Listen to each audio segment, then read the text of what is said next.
Ozempic et sur certains stéroïdes ou je sais pas quoi, où je sais que des fois, les go muscu, ils vont tout rafler et puis il y a des gens qui en ont besoin. Bref. C'est vrai. Ouais. Les cartes graphiques, pardon. Pierre, sur des sièges autour d'une table, tu as occupé à peu près tous les postes. Mais pas souvent invité, en fait, en vrai.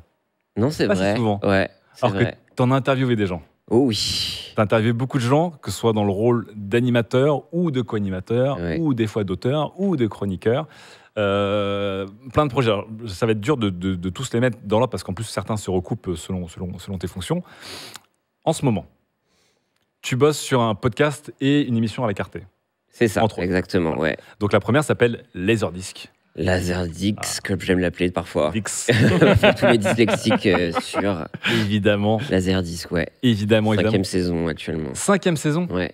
Alors c'est pour rappeler aux gens ce qu'est Laserdisc, donc un talk show avec de la musique et des artistes des performances et plein de choses, qui était co-animé avec Corti au début. Exactement. Je crois que t'es en solo maintenant. Exactement, ouais. Et un peu le taratatouille de Twitch, quoi. On essaie d'avoir des segments live et après on s'amuse, on essaie de faire des ponts aussi avec le monde du streaming et la musique, et là on essaye un peu sur cette nouvelle saison d'ouvrir un peu à d'autres types d'invités et tout ça, on essaie d'établir aussi parfois des thématiques quand on peut ou de se délocaliser dans certains endroits. Oui, j'ai vu que vous avez été à des festivals, que vous avez fait certaines sessions en live. Oui. Avec un karaoké légendaire déjà qui on a fait un Laserdisc dans un salon de coiffure. J'ai vu Laserdisc dans un bowling. Laserdisc dans un bowling. On a voulu faire Laserfisc, mais bon, ça n'a pas fonctionné. Franchement, un Laserfisc avec quelqu'un qui drop un petit 16 mesures dans un cabinet de compta, ça peut être. On voulait faire un truc un peu The Office et faire notre déclaration d'impôt en live. Je pense que ça peut être cool. Avec de l'ASMR de clavier, écoute. Voilà, avec le Big Flo qui parle de tout son argent. Ça aurait été bien. Ça peut être incroyable. Est-ce que là-dessus, on part sur le fait qu'il y a la musique ou il y a la photo? Parce que je sais que tu fais des photos aussi pour tes concerts. Ouais. Mais on va rester dans les émissions d'abord. Et après, on ira voir le reste. Tu as aussi un podcast. Oui. Dont le nom est très intelligent. Est-ce que tu assumes toujours le nom aujourd'hui? À fond, plus que jamais, qui s'appelle Pardon GPT, bien sûr. Podcast créé à cause ou grâce à l'IA, on ne sait plus. Mais voilà, c'était parti d'une idée où on essayait de trouver un prétexte avec mon pote Rémi Boy de blablater. Donc c'était l'avènement, le début donc, de GPT, c'était le 3. Qui disait vraiment que de la merde. Ouais, et c'était plutôt 2023-2024, ça. Le premier GPT qui était dans la nature, là. Pour moi, c'était... Enfin, nous, c'était la 3.5 qui est sortie, je sais plus. Mais il y avait le nouveau agent qui sortait. Ouais. On va au pub et on se dit, ah, tiens, GPT, ça nous fait rire. Et let's go. Et on s'est dit, on va essayer de demander à l'intelligence artificielle de faire qu'est-ce qu'il faut faire pour être le meilleur podcast du monde. Ouais. On est en connaissance que tout était éclaté. Ouais. Et donc, du coup, on a pas mal joué dans les épisodes un peu OG, effectivement, avec ça. Et puis, on s'est vite fait rattrapé par les nouvelles versions. Et du coup, il ne faisait plus d'erreurs. Et du coup, on est obligé de retaffer et tout réécrire. Parce que du coup, ce qui était drôle, c'est qu'évidemment, vous aviez cette IA qui, donc, en 2023, était impressionnante et hyper foireuse. Ouais. Sauf que là, c'est plus drôle, en fait. Si tu poses des questions, elle est vachement... Oui, c'est pour ça c'est nul. Donc, on a dû un peu transformer les choses. On s'est lancé aussi dans des représentations en public. Oui. Donc, voilà, là, ça devient un peu n'importe quoi. Du petit théâtre, un peu vibe... la grosse émission Robin des Bois plus. Et voilà, et au final, on se dit, on va tout donner à l'IA. Et en fait, on fait des pièces de théâtre, littéralement, maintenant. Donc, on s'amuse, en tout cas. Et on essaie de rencontrer pas mal de gens avec peut-être une envie d'être parfois un peu le Joe Rogan de gauche.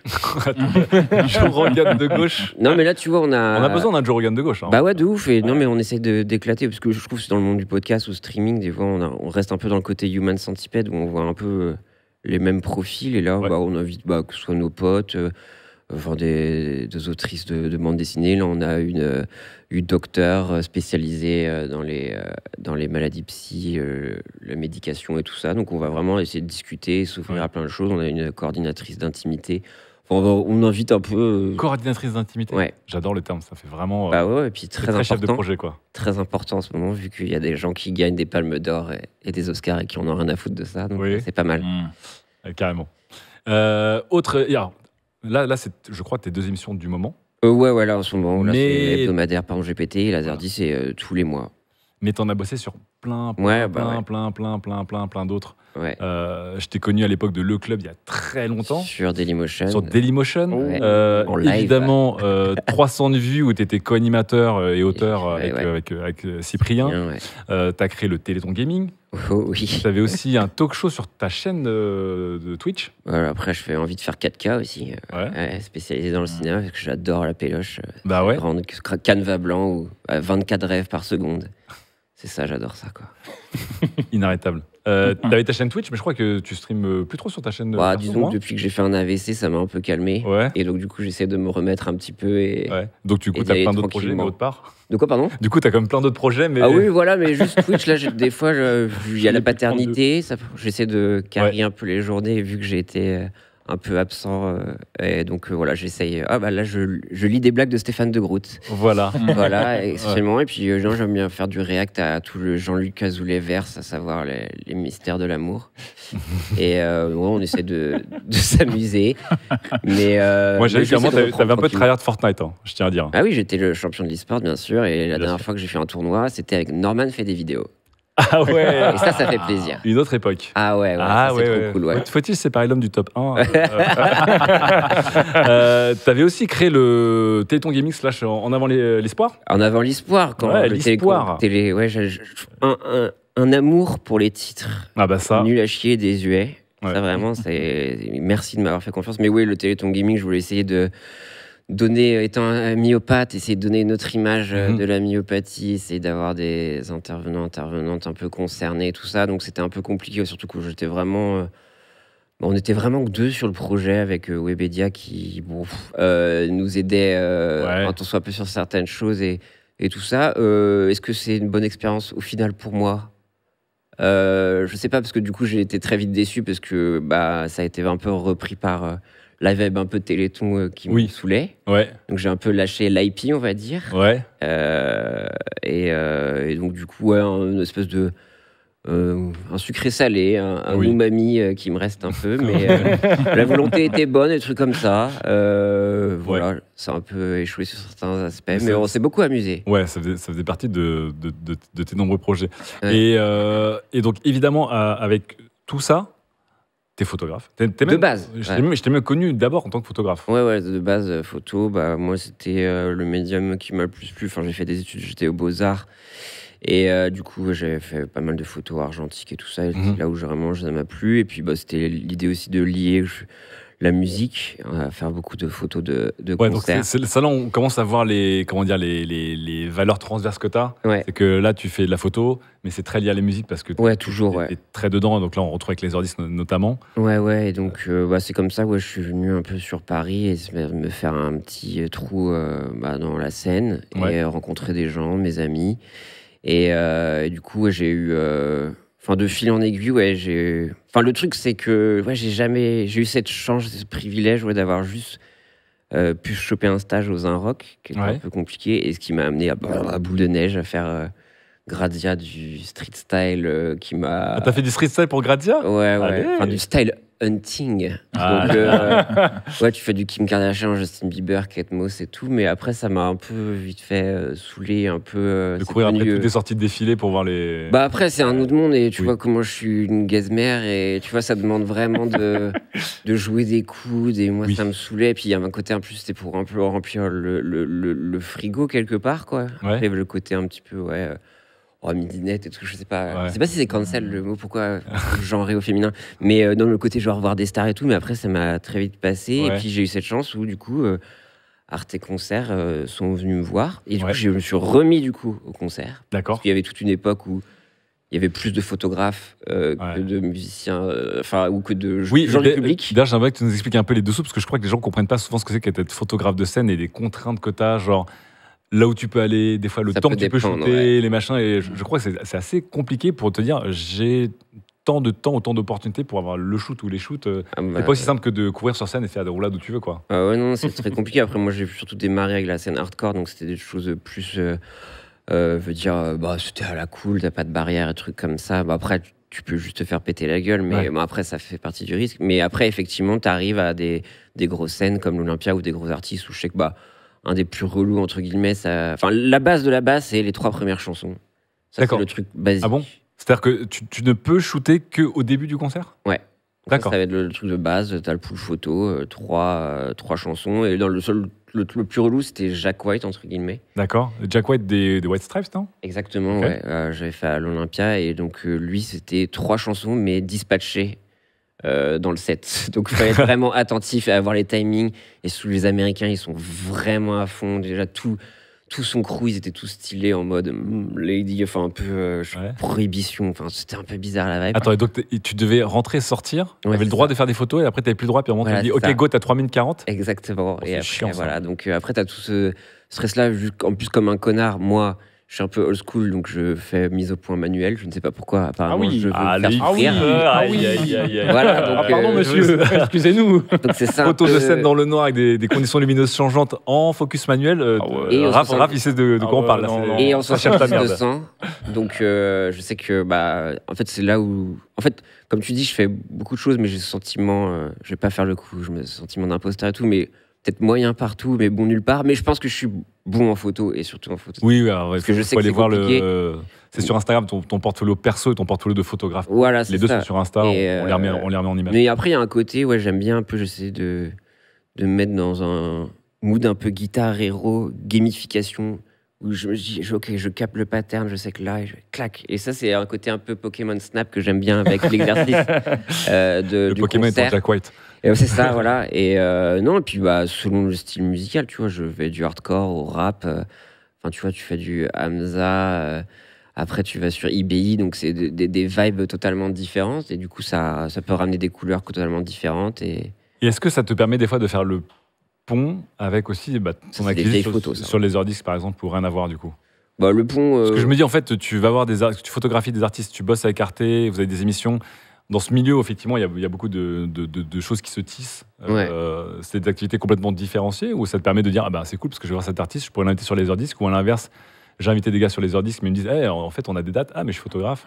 Là, j'aimerais bien. Après, là, c'est vrai que le modèle économique, c'est très compliqué, ça, c'est sûr. Oui. En tout cas, le pont pour Laserdisc, parce que fatalement, je connais des managements ou des labels ou des trucs comme ça, ou même des artistes, tu vois. Donc, je sais que je dis, tiens, on peut avoir une connivence, et puis je sais aussi comment ça fonctionne. Donc, du coup, ça, c'est les vieilles photos. Oh la vache. Ouais. Tumblr. Hein. Attention, est-ce qu'il y a des trucs. Non, Safe for Work, c'est fini, Tumblr, je crois. Tumblr sont revenus au NSFW, je crois, tellement qu'ils étaient en chine d'audience, non? Ils n'ont pas dit, genre, bon, on avait enlevé le porn, mais à un moment, il faut qu'on gagne de l'argent, on va remettre. Je sais plus. Non, parce que, faut faire attention, parce qu'il y a un Tumblr ironique où je me moquais d'un photographe qui s'appelait Dashno à l'époque. Et il y a littéralement ma tub sur Tumblr, donc faites attention. Faites attention, mais je crois que ça a été supprimé. Des ponts. Après, oui, effectivement, pour revenir au modèle économique, c'est le rêve, parce que j'ai l'impression que maintenant, effectivement, soit tu es maqué avec une salle donc, qui va t'employer, sinon la presse, mais il y a plus de thunes, tu vois. Ouais. Et en fait, maintenant, pour vivre de ça, c'est déjà te booker avec un artiste et faire des tournées, quoi, ce qui n'est pas mon cas. Et c'est pour ça que j'ai cette chance avec Arte Concert. Oui. Mais après, j'ai pu faire des photos pour des artistes à côté, mais après, c'est plus des potes. Et après, le souci aussi dans la photographie, maintenant, le monde capitaliste, c'est qu'à un moment, depuis le 5D, en tant que photographe, on attend de toi que tu sois vidéaste et monteur. Et du coup, on va te faire un gig photo, mais tiens, tu peux nous faire 2-3 reels là. Et tu dis, je vais faire la photo, la vidéo. Tu fais de l'After Effects aussi, tu connais After Effects? C'est relou, tu vois. Donc c'est vrai que moi, je sais que je vais perdre beaucoup de contrats, mais je dis à un moment, les gars, je suis photographe en fait, tu vois. Non, mais surtout que tu es photographe et animateur et auteur d'émission et. Après, il faut que je me ménage et tout ça, donc j'essaie de grappiller un peu de sous ici ou là pour essayer de payer les impôts peut-être un jour. Cet homme est évidemment totalement dans la légalité des bisous à l'URSSAF. Ah oui, non, mais c'est pour ça, mais je suis trop pauvre, c'est tout. Justement, il y avait un extrait, j'ai regardé une vidéo avant-hier de Seb Lafrite qui parle de Donald Glover, aka Childish Gambino. Je pense que beaucoup de gens le connaissent en tant qu'auteur, interprète, chanteur, acteur, etc.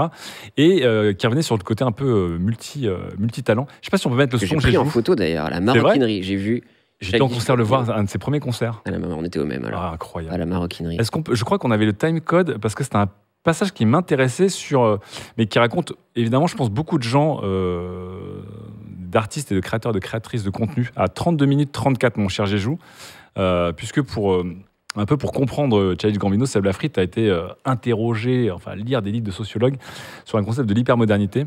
Et voilà, on parle le son entre plusieurs disciplines est le reflet de ce qu'on appelle l'hypermodernité. Dans un monde qui va à 1000 à l'heure et où tout est connecté, Donald Glover se pose comme le parfait reflet de notre société. Déjà, en 1983, dans l'ère du vide, et plus récemment en 2013 dans l'esthétisation du monde, le sociologue Gilles Lipovetsky parle de l'idée que l'artiste moderne ne se contente plus d'exceller dans un seul domaine, il devient une marque en fait. Une figure capable de raconter des histoires à travers des médias divers, illustrant alors une polyvalence perçue non pas comme une dispersion, mais comme une forme d'excellence et de profondeur. Ce que tous les artistes pluridisciplinaires ont en commun, et c'est ce qui fait leur force, c'est leur capacité à créer des ponts entre des disciplines. Ils s'en fichent de réussir dans un... Alors, merci la régie pour la réactivité. Sur ce petit point, alors, est-ce que tu es le Donald Glover du web français ? Je ne sais pas. Non. Je sais pas, mais j'ai trouvé ça hyper intéressant quand je savais que j'allais t'inviter parce que on parle depuis quelques temps dans la culture numérique de ce qu'on appelle les slashers. Donc, c'est pas que des créateuristes de contenu, c'est des gens qui ont tendance à dire j'ai un boulot de jour mais j'ai un side project. Un peu, voilà. Notamment, je me mets dedans, hein. J'ai un podcast inspirant où j'organise des soirées, où je participe en tant que chroniqueur spécialisé dans ma passion en plus de mon job et je fais 2-3 trucs sur YouTube, etc. Mais il y avait ce côté un peu slasher et j'ai trouvé ça hyper intéressant ce que Seb a remonté là, de cet auteur, de ce sociologue, sur l'idée que pendant longtemps on a pensé que les gens qui créaient sur divers médiums et divers genres se dispersaient. Alors qu'un artiste devait vraiment être le meilleur de son segment. Et que ces dernières années, Donald Glover et du coup en est le symbole, mais ces dernières années, on a beaucoup plus de gens qui naviguent d'art en art, de discipline en discipline, de média en média, de fonction en fonction, et qui effectivement créent des fois des toiles. Et en fait, le seul point commun finalement, c'est eux. Et je voulais évidemment avoir ton retour là-dessus parce que ça m'a beaucoup fait penser à ce que tu fais, parce que quand on voit ce que tu fais là, encore une fois on n'a pas montré tout ce que tu fais parce que tu avais aussi ta chaîne YouTube avec aussi tes vidéos 1 seconde par jour. Oui, aussi, ouais. T'as plein de projets artistiques et créatifs très divers, avec des rôles des fois très divers. J'ai pas l'impression que tu veux te vendre comme un moment le créateur de contenu préféré des créateurs de contenu ou l'auteur de plein de youtubeurs ou le roi des podcasteurs ou un photographe total, etc.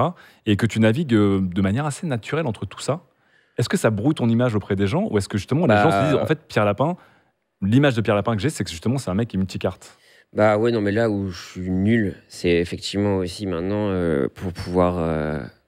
gagner des sous, c'est aussi vendre ton personnage et te vendre. Et ça, je suis trop nul. Donc, c'est vrai qu'il y a des gens qui disent « Ah, mais tu fais des photos, toi ?» Je dis « Ah oui, ça va faire juste 11 ans, quoi. » Donc ça, c'est un problème, effectivement, mais faut que je l'embrasse. Mais après, moi aussi, le truc différent aussi, comme je te dis, tu vois, le 5D, tu vois, tu fais des photos, tu fais des vidéos, tu dis « Ah tiens, j'aime faire des vidéos, tu dois faire des vidéos pour faire des sous. » Donc, c'est plus, effectivement, encore une fois, le capitalisme qui m'a amené à ça. Et puis aussi, moi... La différence aussi, c'est que sur les projections, sur mon avenir, étant atteint d'une maladie et trucs comme ça, j'ai plus essayé d'établir des stratégies, essayer de, je sais pas, l'allégorie, mais tu vois, essayer de mettre plein de cannes à pêche, parce que moi, je sais que sur tout ce qui est physique, je sais pas ce qu'on appelle, je sais plus comment on dit en anglais, on dit pas 5 à 7, mais les métiers col bleu, quoi, les métiers manuels. Voilà, il y a un truc où je sais que moi, je peux pas tanker cette vie-là. Donc, c'est des stratégies que j'ai mis en place. Je dis, je sais que la photo, j'ai ça dans ce mois-ci. Donc, je sais que je fais une séance photo, je vais le payer pendant 3 jours, mais je sais que j'ai un cooldown. Et dans ce cooldown-là, je pourrais écrire quelque chose, faire des podcasts. Donc, il y a ça aussi qui s'entremêle. Tu vois, que pour moi, pour exister ou pour vivre un avenir, j'ai été un peu poussé de force sur ça, quoi. D'accord. Mais tu n'as pas choisi non plus les métiers les plus faciles, parce qu'encore une fois, être créateur de contenu, c'est un métier, comme on sait, beaucoup d'appelés, très peu d'élus. Ah ouais, de ouf. Il faut connaître des gens, il faut être bon, et en plus être bon, c'est la base, mais c'est même pas suffisant. Il faut arriver au bon moment, avoir les bonnes opportunités, les saisir, chance trouver. De chance. Nous, on est tous à divers niveaux de création de contenu, que ce soit via un journaliste CDI ou des freelances assez spécialisés ou quelqu'un qui est multicarte. On sait à quel point ça a l'air d'être cool. Non. Mais ça ne l'est pas. Donc, pour quelqu'un qui dit en fait, je me suis laissé aller sur ces trucs-là, t'as pas choisi non plus les. Ouais, mais c'est quoi? C'est comme drôle. Tu vois, même. Je suis presque flatté que tu vois, t'es retenu auteur. Tu vois, même moi, je vais pas légitimer le fait d'avoir été auteur. Alors quand je le recul, je me suis juste tapé. Voilà les saisons de 301 vues à faire des quiz, à tout faire. Quand t'écris des émissions ou des vidéos, t'es auteur. Ouais, mais tu vois, mais c'est même ça, tu vois, même moi, c'est fou pour moi aussi, tu vois. Et c'est vrai que là, l'effort, comme vous avez vu mon compte photo Insta, pro, il est tout récent. Ça va faire 12 ans que je fais de la photo, limite, et que je l'ai fait, quoi, il y a même pas 4 ans, quoi. Je suis vraiment une brêle, quoi. Et ça va être l'enjeu pour moi maintenant, c'est d'essayer d'assumer et c'est compliqué, et de verbaliser aussi mes envies, tu vois. Parce que c'est vrai que j'ai toujours peur de devenir le forceur, verbaliser ses envies. Tu vois, je le vois des fois dans notre univers et je dis, oh là, j'ai pas envie d'être cette personne-là. Et du coup, j'ai beaucoup de distance avec ça. Mais bref. Il faut être américain. Il faut être américain, bien sûr. Il faut mettre un peu de charisme dans ton sang. Ouais, je sais. Il y a Lorna dans le chat qui dit j'oserais jamais devenir créatrice de contenu, ça a l'air tellement dur. On peut vous confirmer, c'est un métier qui est difficile, mais qui est cool. Donc c'est ça qui est compliqué, c'est qu'on s'amuse beaucoup, et ça enlève une grande partie de l'insécurité et du FOMO et de est-ce que je vais y arriver. Toi, Nico, tu t'es lancé en indé. Ouais. Puisqu'avant, tu étais salarié chez GK. Chez Canard PC, salarié. J'ai commencé en indé en 2022, à l'été 2022. Ça fait donc 3 ans à peu près, et c'est beaucoup de travail, beaucoup de fatigue. Parce que évidemment, dans le chat, il y a des gens qui parlent de passion, mais là, on parle vraiment de profession. Oui. On est créateur de contenu professionnel, c'est-à-dire que l'idée, c'est d'en vivre, et c'est plus un hobby. Je fais partie, c'est un peu mon cas aussi, c'est que moi, j'ai plusieurs passions et j'en ai fait mon métier, en fait. Donc, il y a le côté passion et il y a le côté, il est 4h du mat, il faudrait que j'aille me coucher, mais j'ai pas terminé. Il y a ça, et puis il y a machin. Et c'est un combat quotidien. Donc moi, je m'éclate, j'adore ce que je fais. Je gagne pas autant que ce que je voudrais, mais on gagne jamais autant que ce qu'on voudrait quand on fait ce boulot-là. Mais ouais, c'est super gratifiant parce que il y a pas d'autre métier qui permet de faire tout ça, quoi. Après, toi, pour faire une petite parenthèse sur toi, t'es beaucoup plus concentré sur ce que tu fais. C'est-à-dire qu'en fait, pour moi, Nico, t'es pas un organisateur de tournoi, tu fais des essais sur YouTube, des streams. Moi, je te vois en train de streamer sur ta chaîne et des fois d'intervenir sur d'autres chaînes. Voilà. C'est ça. Pour moi, c'est très simple de te... Je suis très spécialiste. Mais en fait, c'est un truc, parce que j'ai été journaliste, ça fait 20 ans. Ouais. Donc pendant 20 ans, j'ai écrit, et en fait, j'avais jamais trop essayé Twitch avant d'en faire chez Canard PC. Ouais. Et je me suis dit, c'est vachement cool. C'est vachement cool comme manière de faire du journalisme, je trouve, et de présenter l'info, etc. Et j'ai eu envie de faire ça après Canard PC. J'aurais pu postuler dans plein d'autres rédactions, essayer de retrouver le même poste, mais je me suis dit, j'ai envie d'essayer de faire du Twitch parce que j'aime beaucoup le format et la façon dont on peut présenter l'info. Donc, je le fais, c'est super cool. Ouais. Et est-ce que, du coup, quand tu vois notamment Pierre, après, je te pose la question, Pierre, de comment on arrive à justement entretenir sa visibilité sur autant de facettes différentes. Mais est-ce que quand tu vois Pierre qui est très multi et qui est presque protéiforme, en fait, est-ce que ça te donne envie d'élargir ton éventail, ou est-ce que tu dis, ça me fatigue? C'est plutôt. Alors, j'aimerais bien pouvoir faire tout ça, mais je suis plutôt du côté ça me fatigue. Parce que déjà là, il y a le Summer Game Fest qui arrive à la fin de l'année. Je suis fatigué d'avance. C'est ça, je suis fatigué d'avance. Donc, ça va être je sais pas combien de soirs où je vais me coucher à 3h du matin parce que c'est l'heure à laquelle les cours vont avoir lieu. Et si en plus je devais rajouter d'autres trucs, non, ça fait beaucoup, ça fait beaucoup. Je me suis rendu compte d'une chose, parce que c'est vrai que, comme tu le disais, on s'en rend pas compte tant qu'on l'a pas fait, mais la création de contenu, Twitch, tout ça, ça pompe beaucoup plus d'énergie que ça en a l'air. Et ça va déjà ça. Si j'arrive déjà à gérer ça, je suis content. Est-ce que toi, t'es tenté des fois, Raphaël, de sortir, j'ai envie de dire, de la relation monogame exclusive classique et de venir dans le polylove des freelance Non, clairement, j'y pense pas mal par moment. En me disant, ça va être cool parce que tu peux quand même, t'es beaucoup plus libre de faire ce que tu veux. Toi, tu fais de la photo. Des fois, je sens que tu as des velléités à dire, je vais plus montrer, par exemple, ma photo. Ouais, un peu. Alors, c'est vrai que tu vois, la photo, depuis que je suis en CDI, je l'ai complètement mise de côté. Tu vois, clairement, j'ai moins de temps. Je prends moins le temps aussi. C'est souvent, les gens souvent disent, j'ai pas le temps. J'ai souvent tendance à leur dire non, c'est pas vrai, t'as le temps, c'est juste que tu ne le prends pas. Et c'est pas toujours simple, surtout, moi j'imagine même pas, toi qui as un enfant maintenant, je sais pas si vous avez des enfants autour de la table, mais. Le temps, quel temps le temps. Et je me dis, je suis solo, j'ai pas d'enfant, je suis en CDI, donc j'ai quand même mes week-ends et des vacances et tout. Je me dis, même comme ça, je trouve que j'ai pas le temps. Alors imagine, tu rajoutes des gosses et tout, mais bon. Et donc, il y a ce côté-là où je me dis, j'aimerais bien faire un peu de vidéo, commencer à faire des trucs de mon côté sur les thématiques qui me plaisent. Photos, vidéoprojecteurs, des trucs comme ça. Je pense qu'il y a énormément de choses à faire. Le Twitch aussi, éventuellement. Mais je me dis, en fait, je rentre le soir de mon taf. en fait, j'ai envie de faire autre chose, quoi. Je suis mort. Ouais. Et le week-end, pareil, je me dis, allez, ce week-end, je fais une vidéo. Et après, je fais, mais non, en fait, je vais aller voir mes potes et je vais aller au parc. J'ai envie de faire autre chose, quoi. Ouais. Mais il faut que j'arrive à trouver l'élan. Et puis, il y a tout ce truc d'avoir... on a le confort quand même d'être en CDI, l'air de rien. Oui, le CDI, c'est un confort, bien sûr. C'est clairement un confort. Et donc, me lancer complètement les yeux fermés là-dedans, je me dis, ça veut dire après, tu n'as plus tes week-ends, tu pars en vacances, bah, tu n'as pas de thunes qui rentrent. Oui. Et donc, tout ça, ça fait quand même un peu flipper. Donc voilà, pas tout de suite, mais pourquoi pas. Et pour revenir à toi, Pierre, justement, toi qui, du coup, t'as dit YOLO à tout, parce que tu as fait plein de projets, est-ce que tu arrives... Moi, il y a une question que je me pose souvent, c'est comment, quand justement on est créatrice de contenu sur plusieurs plateformes, dans plusieurs rôles, est-ce qu'à un moment, tu te dis, je dois donner priorité à certaines facettes de moi ? Et comment tu entretiens ? Tu vois, c'est très intéressant, notamment cette question que tu t'es dit, genre, mais en fait, je suis photographe depuis 12 ans et les gens sont pas assez au courant par rapport à mon rôle d'animateur ou de chroniqueur. Et donc, je vais mettre en avant mon truc de photographe, c'est-à-dire que tu dois avoir un compte Instagram, ça y est, tu dois aller rechercher des abonnés, le tenir, etc. Mais tu dois tenir aussi ta visibilité sur les émissions, les projets que tu fais en ton nom ou ce que tu fais pour des entreprises comme Arte. Est-ce que l'entretien, le multi-entretien avec tes multivies, c'est quelque chose qui est jouable, parce qu'à un moment, des fois, tu dis, je vais laisser ce compte en jachère pendant un an, cette facette de moi en jachère pendant un an, et j'y reviendrai plus tard. Bah après, le truc, c'est que ça peut aussi changer du jour au lendemain, quoi. Je sais que fatalement, Twitter, maintenant X, je sais que c'est là où j'avais le plus de gens et que potentiellement, je pouvais diffuser ce que je pouvais faire. Maintenant, je sais pas combien j'ai de gens, mais je suis peut-être bientôt 40K. Et je sais que je vais faire 3 likes et 106 vues maintenant. Donc ça, du jour au lendemain, ça a changé. Oui, c'est vrai que je t'ai posé la question de qu'est-ce que tu choisis d'entretien. Mais il y a aussi des fois, qu'est-ce que les plateformes t'imposent en mode, t'as bien investi là-dedans, bye bye. Instagram, donc du coup, pour la photo, je sais pas si t'es concerné, mais l'algorithme, photo, t'es passé, c'est ridicule, quoi. Si tu fais pas des reels d'une minute, c'est rigolo. Voilà, c'est ça. Donc, puis Instagram, vraiment, cette application me fout un cafard des enfers. Non, mais comme je dis, moi, je suis vraiment une brêle, donc j'ai jamais trop priorisé. Il y avait une époque où Vine, ça me faisait marrer, parce que l'appli me faisait marrer.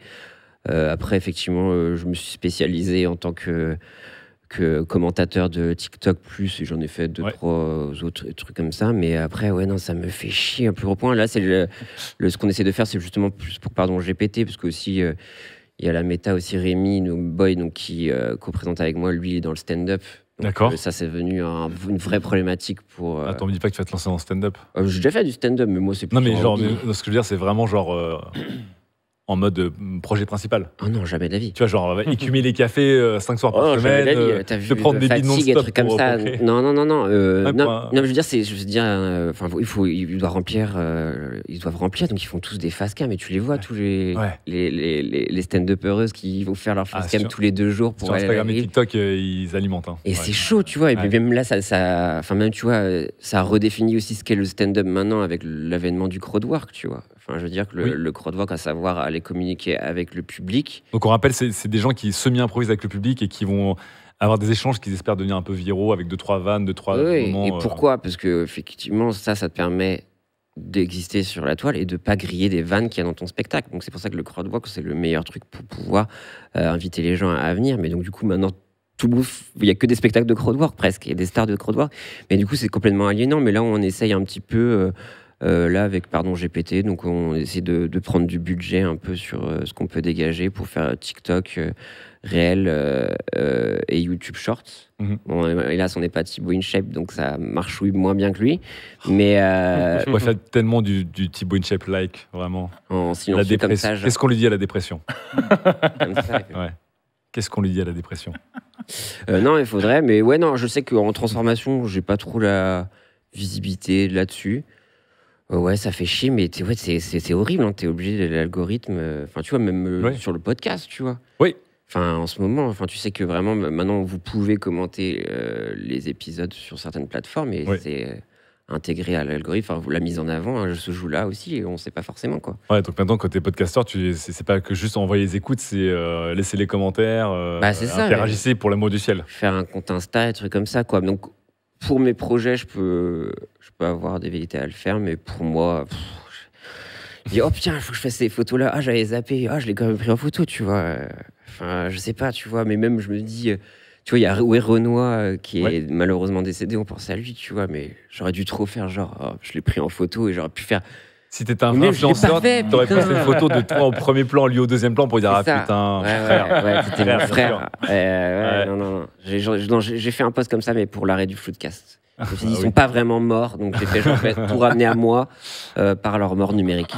Très bien. Qu'est-ce qu'on peut te souhaiter là, parce que de rester curieux. De rester curieux. Parce qu'en fait, j'ai l'impression que tu es dans un flow constant, c'est que tu découvres des formats, tu découvres des projets, tu découvres des plateformes, et certains ressortent et repartent de ton flow, et certaines restent un certain temps, mais tu as assisté à la vie et à la mort de plateformes dans lesquelles tu as investi ou pas. Ouais. Donc, j'ai l'impression que du coup, tu as une sorte de distance en mode de toute façon, moi je vais continuer à créer constamment, mais la casquette, le format, la plateforme, le médium, c'est tel qu'ils viennent, quoi. Be Water. Oh là, non, mais en vrai, Be Water, parce que moi, on a commencé, Dailymotion et trucs comme ça, tu as vu notre beau blocos et nos premières émissions en live avant tout ça, où on a le live sur Dailymotion. Des colibets éhontés, mais on l'a fait, et maintenant tout le monde le fait. Ouais. Donc j'étais genre, voilà, au moins j'ai cette satisfaction-là. Mais non, je suis resté curieux, et c'est vrai qu'il y a des plateformes, tu vois, c'est comme TikTok, et je pense qu'aussi, moi, je peux être légitime aussi de cette connaissance-là et l'apporter à d'autres gens aussi. Et je sais que des fois, je pourrais me lancer là-dessus aussi en tant que commentateur, quoi. Mais la flemme. Mais voilà. Mais ouais, non, mais c'est juste que Internet, ça me fascine. Vraiment premier degré, et je sais que je serai toujours un peu dans ce... Oui, alors ça, par contre, c'est vrai que c'est un truc qui t'a jamais quitté là-dessus, que ce soit créé et commenté. En fait. Du coup, de ouf. T'es des deux côtés de l'Internet. Ouais. Est-ce qu'il y a des choses qui vont arriver ou pas? Là, c'est prendre soin de ma fille. Ouais. Essayer de comprendre pourquoi j'ai fait un AVC et soigner ça. Et je trouve que c'est deux sujets pas mal. Voilà, pas mal. Et après, je reprendrai le Twitch et tout ça, faire une thérapie. Ouais. Trois sujets pas mal. Trois sujets pas mal. Et non, on arrive lourd. Et puis non, pardon, j'ai pété. Là, on essaie de... Là, c'est une petite respiration pour moi, un truc comme ça, et ça m'angoisse moins que le live Twitch en solo et trucs comme ça. Ouais. Donc non, pardon, j'ai pété, ça c'est les projets, c'est de reprendre un peu le live et les enregistrements publics où vraiment c'était un pur kiff. Ouais, ça c'est une belle énergie quand même. Ça c'est trop bien, donc j'ai pu le voir. En fait, Rémi m'a invité à faire des premières parties en stand-up et tout, et du coup ça a cliqué, je dis je capte les rires et c'est côté... Attends, mais donc est-ce que tu vas te lancer en stand-up ou pas? Non, mais c'est lui. Parce que t'as pas de nous dire, genre, en fait, comme j'ai une condition physique qui m'empêche de, et après tu fais un nombre de trucs qui, pour moi, physiquement, un photographe de scène ou aller animer sur le Hellfest, pour moi, physiquement, je trouve ça éreintant. En fait. Le Hellfest va être compliqué maintenant. Oui, ça va être très compliqué. Mais encore une fois, avec tout le respect et la distance que j'ai par rapport au métier, vraiment au métier productif de manuels qui sont physiquement éreintants.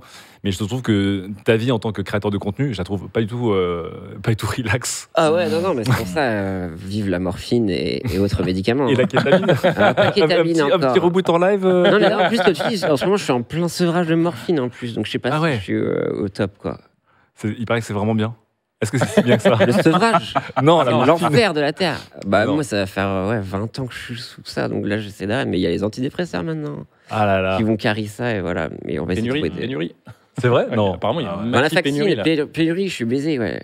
Non. Une grosse pénurie d'antidépresseurs. Sur les psychotropes, antidépresseurs. Tu es en train de dire qu'il n'y a pas que les cartes graphiques dans la vie qui sont en pénurie? Ouais. Oh là là. Je sens la transition. On va parler de cette transition.